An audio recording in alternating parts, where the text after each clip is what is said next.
සුබ දවසක් කියලා පිළිගන්නවා සියලු දෙනාම අදත් ඉන්සයිට් විත් අමිත් YouTube channel එකට. දශක ගණනාවක ඉඳලම අපිට දකින්න පුළුවන් දෙයක් තමයි මේ ක්‍රීඩාවල සිද්ධ වෙන ක්‍රියාකාරකම් විද්‍යාත්මකව අධ්‍යයනය කරලා ඒ ක්‍රීඩාවේ තියෙන ක්‍රීඩා හැකියාවන්, කාර්යක්ෂමතාවය, දක්ෂතාවය වර්ධනය කරගන්න උත්සාහ කිරීම. විශේෂයෙන්ම ක්‍රිකට් ක්‍රීඩාව සම්බන්ධයෙන් මේ විදිහට රිසර්ච් කරලා ක්‍රීඩා තාක්ෂණය උපරිම මට්ටමකට ගන්න ලොකු උත්සාහයක් ගත්තේ ඕස්ට්‍රේලියානු කණ්ඩායම. ඒකෙදී බොහොම සාර්ථක වුණා වගේම ඒක ඔප්පු කරා ඔවුන් ක්‍රිකට් ලෝක කුසලාන පිට 3කුත් ඒ වගේම සම්පූර්ණ ලෝක කුසලාන සංඛ්‍යාව 5කුත් දිනා ගැනීම. ඉතින් මේ ක්‍රිකට් ක්‍රීඩාවේදී වේග පන්දු යවන්නන් විශේෂයෙන්ම උත්සාහ කරන දෙයක් තමයි මේ පන්දුව දෝලනය කිරීම. එහෙම නැත්නම් ස්විං කිරීම. මේකෙදි සිද්ධ වෙන්නේ පන්දු යවන්නා විසින් යොමු කරන පන්දුව සරලවම පිටිකරුවා කරා යොමු නොවි පන්දුව ගමන් කරන දිශාව තරමක් වෙනස් වීම. ඉතින් අපි දන්නවා ක්‍රිකට් පිච් එකක් සාමාන්‍යයෙන් මීටර් 20ක් විතර දිගයි. සාමාන්‍යයෙන් වේග පන්දු යවන්නෝ පැයට කිලෝමීටර් 100 ඉඳලා 140 දක්වා වගේ වේගවල පන්දු යවනවා. අපි සාමාන්‍යයක් විදිහට හිතමු පන්දු යවන්නේ පැයට කිලෝමීටර් 120කින් පන්දු යවනවා කියලා. එතකොට මේ පන්දුව පන්දු යවන්න කෙළවරේ ඉඳලා පිටිකරුවා කරා ගමන් කරන්න ගත වෙන්නේ තප්පර 0.6ක වගේ ඉතා කුඩා කාලයක්. ඉතින් මේ තරම් සුළු කාලයකදී පන්දුවේ ගමන් මාර්ගයත් සුළු වශයෙන් වෙනස් වෙනවා නම් ඒක ලොකු අභියෝගයක් වෙනවා පිටිකරුවෙකුට මුහුණ දෙන්න. සාමාන්‍ය මනුස්සයෙක්ගේ ප්‍රතික්‍රියා කාලය, ඒ කියන්නේ ඔහු දකින දෙයකට හෝ අහන දෙයකට යම්කිසි ප්‍රතිචාරයක් දක්වන්න ගතවන කෙටිම කාලය තප්පර 0.3-0.5ක් අතර වගේ කාලයක් විදිහට තමයි සැලකන්නේ. ඉතින් මේ තරම් කෙටි කාලයකින් පිටිකරුවා කරා යොමු වෙන පන්දුවක ගමන් මාර්ගයක් වෙනස් වෙනවා නම් ඒ පිටිකරුවා පත් වෙන අපහසුතාවය ගැන ඔයාලට හිතා ගන්න පුළුවන්. මේ විදිහට පන්දුව වාතය තුළදී දෝලනය වීමට අදාළව අපූර්ව විද්‍යාත්මක පසුබිමක් තියෙනවා. ඉතින් අද අපි මේ වීඩියෝ එක වෙන් කරන්න බලාපොරොත්තු වෙන්නේ මේ ක්‍රිකට් පන්දුවක් දෝලනය වීමට අදාළව බලපාන විද්‍යාත්මක කරුණු මොනවද කියන එක ගැන හොයලා බලන්න. ඉතින් බොහොම ඉන්ටරෙස්ටිං වීඩියෝ එකක් වෙයි කියලා විශ්වාස කරනවා. ඒ නිසා අදිගටම රැඳෙන්න ඉන්න කියලා ආරාධනා කරනවා වීඩියෝ එකත් එක්ක මේ ඉන්සයිට් විත් අමිත්.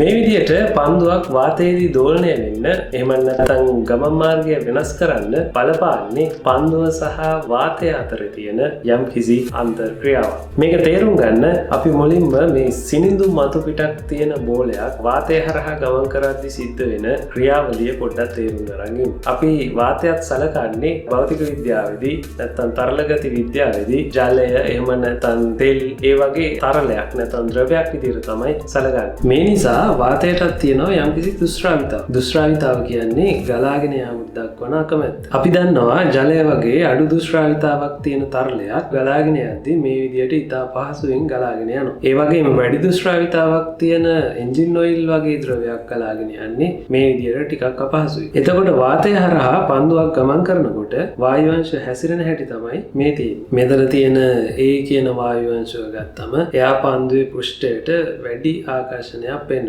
ඒ නිසා එයා පන්දුවත් එක්කම වගේ චලනය වෙන්න බලනවා. හැබැයි B කියන අංශුව පන්දුවත් එක්ක වැඩි චලිතයක් පෙන්වන්නේ නැහැ. අපි C වගේ අංශුවකට එද්දී එයාට කිසිම ගාණක් නැහැ පන්දුව චලනය වුණාද නැද්ද කියලා. එහෙනම් මෙන්න මේ පන්දුවත් එක්ක වැඩි ආකර්ෂණයක් ඇති කරගෙන පන්දුවත් එක්කම චලනය වෙන්න try කරන වායු අංශු වල ඉඳලා පන්දුවත් එක්ක කිසිම චලිතයක් පෙන්වන්නේ නැති පළවෙනි වායු අංශුව දක්වා තියෙන වායු ස්තරයට අපි කියනවා boundary layer කියලා. එහෙම නැත්නම් මායිම් ස්තරය කියලා. ඉතින් ක්‍රිකට් පන්දුවක් වගේ දෙයක් වාතය හරහා ගමන් කරද්දී මේ බවුන්ඩරි ලේයර් එක කියලා කියන්නේ මිලිමීටර් 0.2ක වගේ තා කුඩා ස්තරයක්. එතකොට මේ පේන විදිහට මේ බෝලයට ළඟින්ම තියෙන බවුන්ඩරි ලේයර් එක ඊට එහායින් තියෙන්නේ සාපේක්ෂව බෝලයට සාපේක්ෂව ඉතාම නිශ්චල වායු අංශු. ඒවා සාමාන්‍ය වාතය. දැන් මේ පන්දුවේ බවුන්ඩරි ලේයර් එකේ තියෙන වායු අංශු වලින් පන්දුව ගමන් කරන දිශාවට මූණ දාලා තියෙන පැත්තේ තියෙන වායු අංශු චලනය වෙන්නේ ඉතාම සෙමින්. ඊට සාපේක්ෂව සයිඩ් එකෙන් තියෙන වායු අංශු වැඩි වේගකින් ගමන් කරනවා. මේ විදිහට වායු අංශු වේගෙන් චලනය වෙද්දී ඒ වායු අංශු මගින් පන්දුව මත ඇති කරන පීඩනය ඊට සාපේක්ෂව හිමින් ගමන් කරන වායු අංශු මගින් ඇති කරන පීඩනයට වඩා අඩුයි. මේක භෞතික විද්‍යාවේදී විස්තර කරනවා බර්නූලි ප්‍රමේය මගින්. මේ සංසිද්ධියම තමයි සිද්ධ වෙන්නේ ගුවන් යානා තටුවක. ගුවන් යානා තටුවක මේ විදිහට තියෙන විශේෂිත හරස්කඩ හැඩය නිසා ගුවන් යානය වාතය හරහා ගමන් කරද්දී ඒ තටුවේ පහළින් ගමන් කරන වාතයේ වේගය තටුවට ඉහළින් ගමන් කරන වාතයේ වේගයට වඩා අඩු වෙනවා. ඒ නිසා අපි කලින් කතා කරා වගේම වේගයෙන් ගමන් කරන වායු අංශු මගින් ඇති කරන පීඩනය අඩුයි. සෙමින් ගමන් කරන වායු අංශු මගින් ඇති කරන පීඩනය වැඩි. ඒ නිසා ගුවන් යාන තටුවේ පහළ ප්‍රදේශයෙන් වැඩි පීඩනයක් ඇති වෙනවා තටුවේ ඉහළ ප්‍රදේශයට වඩා. ඉතින් මේ පීඩන වෙනස නිසා ඇති වෙන එසවුම් බලය නිසා තමයි ගුවන් යානයක් ඉහළට එසෙන්නේ. මේ විදිහටම මේ බෝලය දෙපැත්තේ නැත්නම් සයිඩ් එකෙත් ඒ විදිහේ අඩු පීඩන කලාපයක් නිර්මාණය වෙනවා. ඒ වගේම බෝලය ගමන් කරන දිශාවේ මුහුණතේ වැඩි පීඩන කලාපයක් නිර්මාණය වෙනවා. හැබැයි මෙතනදී අපි සැලකුවේ සාමාන්‍ය සුමට පන්දුවක් නිසා ඒ පන්දුව දෙපැත්තෙම ඇති වෙන පීඩන අඩු වුණත් එකිනෙකාට සමානයි. ඒ නිසා පන්දුව ගමන් කරන මාර්ගයේ කිසිම වෙනසක් සිද්ධ වෙන්නේ නැහැ. හැබැයි ක්‍රිකට් බෝලයක මේ තත්ත්වය ඊට වඩා වෙනස්. අපි දන්නවා ක්‍රිකට් බෝලයක මේ විදිහේ මැහුම් පෙළි 6කින් සමන්විත සීම් එකක් තියෙනවා. ඒ වගේම බෝලේ එක පැත්තක බ්‍රෑන්ඩ් නේම් වගේ දේවල් එම්බෝස් කරලා print කරලා තියෙනවා අපිට දකින්න පුළුවන්. ඉතින් වේග පන්දු යවන්නේ පන්දුව දෝලනය කරනවා කියන මැජික් එක කරන්නේ මෙන්න මේ සීම් එක පාවිච්චි කරලා. අපි බලමු පන්දු යවන්නේ මේ බෝලය සීම් එක කෙලින් තියලා පන්දුවක් කියවුවොත් මොකද වෙන්නේ කියලා. එතකොට මේ විදිහට පන්දුවේ දෙපසින් වායු ස්තරය ඊටාම සමමිතිකව ගලාගෙන යනවා. මායිම් ස්තරයේ කිසිම වෙනසක් සිද්ධ වෙන්නේ නැහැ. ඉතින් ඒ නිසා මේ පන්දුවේ මාර්ගයේ කිසිම වෙනසක් නොවේ පිටිකරුවා වෙත ඇදිලා යනවා. අපි හිතමු දැන් මේ සීම් එක දකුණත් පිටිකරුවෙක් නම් ඉන්නේ. ඔහුගෙන් ටිකක් ඉවතට හරවලා. ඒ කියන්නේ සීම් එක ස්ලිප් ක්‍රීඩකයෙක් දිහාවට පොඩ්ඩක් හරවලා පන්දුවක් කියවුවා කියලා. එතකොට සිද්ධ වෙන්නේ මෙන්න මේ වගේ වෙනස් සංසිද්ධියක්. එතකොට බෝලේ වටේ තියෙන බවුන්ඩරි ලේයර් එක තාම සුවිශේෂී විදියකට වෙනස් වෙන්න පටන් ගන්නවා. ඔයාලට පේනවා සීම් එක හැරිලා තියෙන පැත්තේ වාතය මුලින්ම සීම් එකේ වැදිලා ඊට පස්සේ යම්කිසි කැළඹිලි ස්වභාවයකට පත් වෙනවා. අපි මේකට කියනවා ටර්බියුලන්ට් තත්යකට පත් වෙනවා. ඊට සාපේක්ෂව පන්දුවේ අනිත් පැත්තෙන් වායු ප්‍රවාහය නැත්තම් මේ බවුන්ඩරි ලේයර් එක තාම ස්මූත් විදියට ගලාගෙන යනවා. මේ වගේ ප්‍රවාහයකට අපි කියනවා අනාකූල ප්‍රවාහයක් කියලා. ඒ කියන්නේ කැළඹිලි නැති ප්‍රවාහයක්. එතකොට මේ වායු ප්‍රවාහය මේ විදියට බෝලේ දිගේ පිටුපසට ගමන් කරලා යම් මොහොතක බෝලෙන් වෙන් වෙලා යනවා. මේ වෙන වෙන ස්ථානයේ ඊටම වැදගත්. මේකට කියනවා සෙපරේෂන් පොයින්ට් එක කියලා. එතකොට මේ සෙපරේෂන් පොයින්ට් එක පන්දුව ගමන් කරන වේගය අනුව වෙනස් වෙනවා. විශේෂයෙන්ම පන්දුව ගමන් කරන වේගය වැඩි වෙද්දි මේ සෙපරේෂන් පොයින්ට් එක පන්දුවේ තව ඉදිරියට එනවා. එහෙම නැත්නම් මේ බවුන්ඩරි ලේයර් එක කලින්ම පන්දුවෙන් වෙන් වෙනවා. හැබැයි දැන් අපි කිව්වනේ සීම් එක හැරිලා තියෙන පැත්තේ බවුන්ඩරි ලේයර් එක තරම කැළඹිලි ස්වභාවයකට පත් වෙලා තියෙන්නේ කියලා. ඉතින් මේ කැළඹිලි ගතිය නිසාම මේ පැත්තේ තියෙන බවුන්ඩරි ලේයර් එක පන්දුවත් එක්ක වැඩි දුරක් ගැටෙමින් ගමන් කරනවා. හැබැයි ඊට සාපේක්ෂව අනිත් පැත්තේ නැත්නම් ස්මූත් පැත්තේ බවුන්ඩරි ලේයර් එක ඊට සාපේක්ෂව කලින් වෙන් වෙලා යනවා. ඒ විදිහට බවුන්ඩරි ලේයර් එක කලින්ම වෙන් වෙලා ගියාට පස්සේ ඒ ප්‍රදේශයත් එක්ක ගැටෙන්න ඉන්නේ සාමාන්‍ය වාතය. බවුන්ඩරි ලේයර් එක වෙන් වෙලා ගිහිල්ලා නැත්නම් බවුන්ඩරි ලේයර් එකේ තියෙන වාතය වෙන් වෙලා ගිහිල්ලා තියෙනවා. ඒ නිසා ඒ පන්දුවත් එක්ක වැඩිපුර ගැටෙන්නේ සාමාන්‍ය වාතය. ඒ කියන්නේ චලිතය ඉතාම අඩු සාමාන්‍ය වාතය. එතකොට දැන් ඔයාලට තේරෙනවා ඇති මේ සීම් එක හැරිලා තියෙන පැත්තේ බවුන්ඩරි ලේයර් එක වැඩි දුරක් බෝලයත් එක්ක ගමන් කරනවා. ඉතින් මේ පැත්තේ සාමාන්‍ය වාතය ගැටෙන ප්‍රමාණය ඉතාම අඩුයි. බවුන්ඩරි ලේයර් එකෙන් කවර් කරන් ඉන්නේ. හැබැයි ඊට සාපේක්ෂව අනිත් පැත්තේ බවුන්ඩරි ලේයර් එක කලින්ම වෙන්න නිසා ඒ පැත්තේ වැඩි පෘෂ්ඨ ප්‍රමාණයක් සාමාන්‍ය වාතයත් එක්ක ගැටෙනවා. සාමාන්‍ය වාතයේ තියෙන වායු අංශු වේගයෙන් චලනය නොවන නිසා ඒ වාතයේ පීඩනය වැඩි. එතකොට ඒ පැත්තෙන් පන්දුව මත ඇති වෙන පීඩනය වැඩි වෙනවා. ඊට සාපේක්ෂව අනිත් පැත්තේ නැත්නම් සීම් එක හැරිලා තියෙන පැත්තේ පීඩනය ඊට සාපේක්ෂව අඩුයි.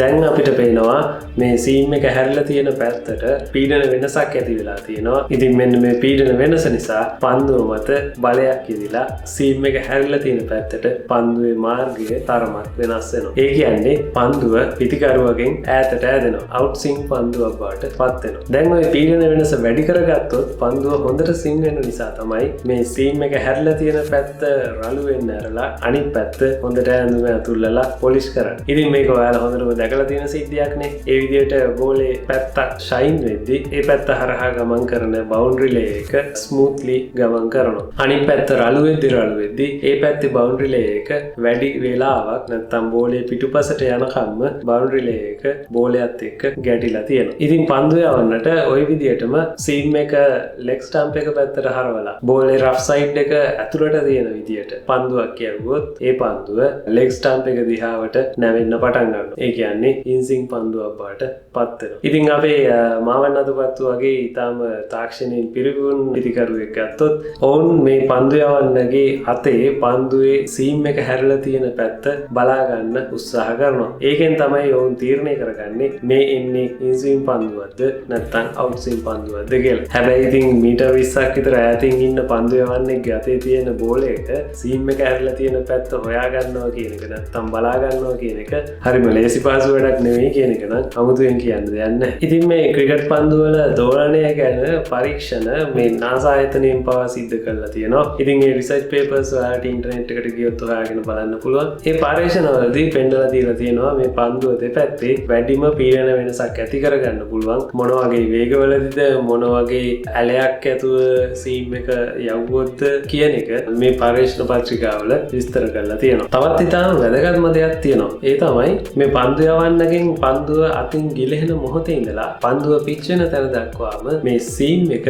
කෙලින් තියෙන්න ඕනේ. එහෙම නැතුව සීම් එක එක පැත්තට හැරෙන්න ගත්තොත් අපි අර කලින් කතා කරපු බවුන්ඩරි ලේ එක සම්බන්ධ වායුගතික සංසිද්ධිය සිද්ධ වෙන්නේ නැහැ. එතකොට පන්දුවට ස්විංගින්ග්වත් ලැබෙන්නේ නැහැ. සාමාන්‍ය පන්දුවක් විදියට තමයි පිටිකරුවට ඇදිලා යන්නේ. ඉතින් මේ විදිහට සීම් එක එක පැති වලට හැරෙන එක වළක්ව ගන්න තමයි පන්දු යවන්න විසින් සීම් එක දිගට මෙන්න මේ විදිහේ පොඩි ස්පින් එකක් නැත්තම් පන්දුවට භ්‍රමණයක් ලබා දෙන්නේ පන්දුව නිදහස් කරන්න. අපි දන්නවා ඕනම දෙයක් කැරගෙනකොට ඒ වස්තුව පෙරලෙන්න බලන සම්භාවිතාව ඉතාම අඩුයි. හරියට බයිසිකල් රෝදයක් කැරගෙනකොට ඒක පෙරලෙන්නේ නැහැ වගේ. ඉතින් ඒ නිසා පන්දු යවන්න විසින් මේ විදිහට ලබා දෙන ස්පින් එක නිසා පන්දුවේ සීම් එක පෙරලෙන්නේ නැතුව තියාගන්න පුළුවන්. ඉතින් ඔයාලට හිතා ගන්න පුළුවන් මේ විදිහට පන්දුවට විශාල වේගයක් ලබා දෙන අතරතුරේ සීම් එකත් පැත්තකට හරවලා ඒ සීම් එක දිගේ භ්‍රමණයකුල් ලබා දෙන එක කොයිතරම් සියුම් දක්ෂතාවයක්ද කියලා. ඉතින් මේ හැකියාව දියුණු කරගන්න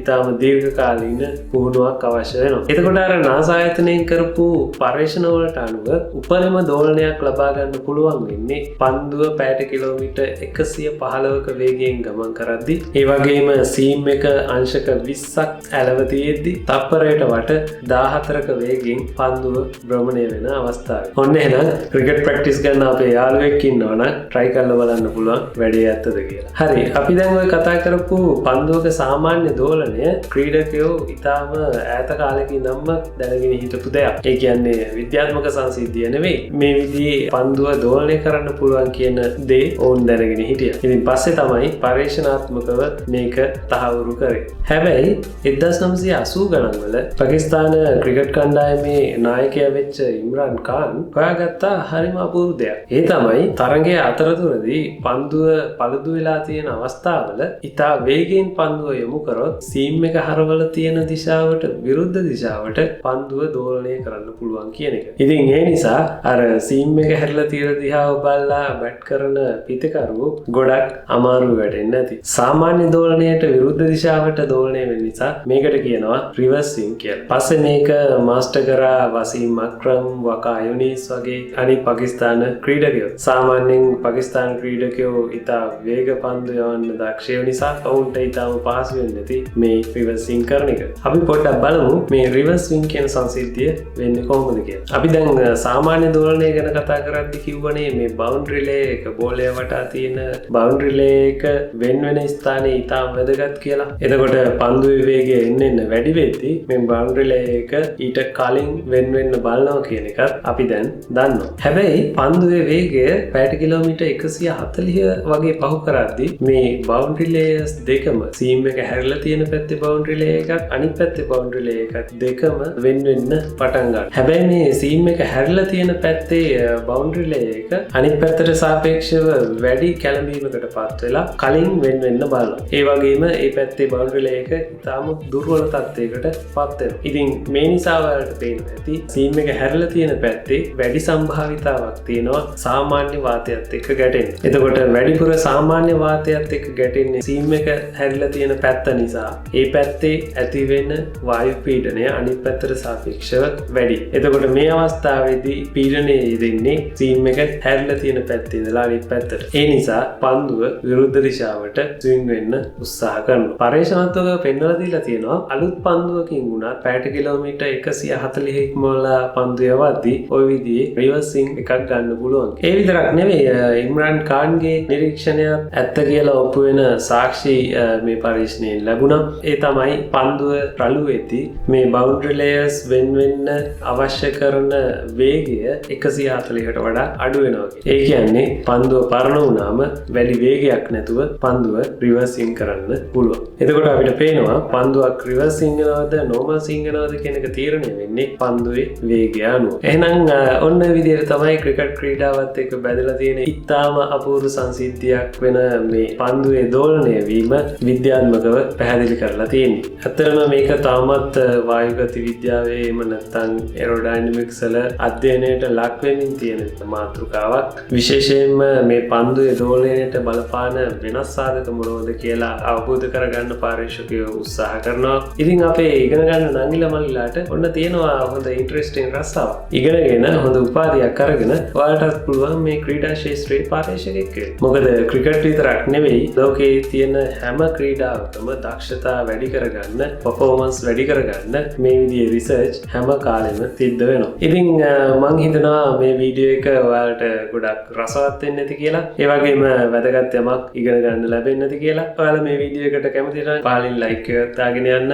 මේ ගැන ඔයාලත් දන්න දේවල් තියෙනවා නම් පහලින් කමෙන්ට් එකක් දාගෙන යන්න. ඒක ගොඩක් වැදගත්. අපේ දැනුම එකිනෙකා අතරේ ෂෙයා කරගන්න. දිගටම මේ වගේ වීඩියෝ නරඹන්න කැමති නම් අපේ channel එක subscribe කරන්න අමතක කරන්න එපා. ඒ ළඟම තියෙන bell button එකත් click කරන්න.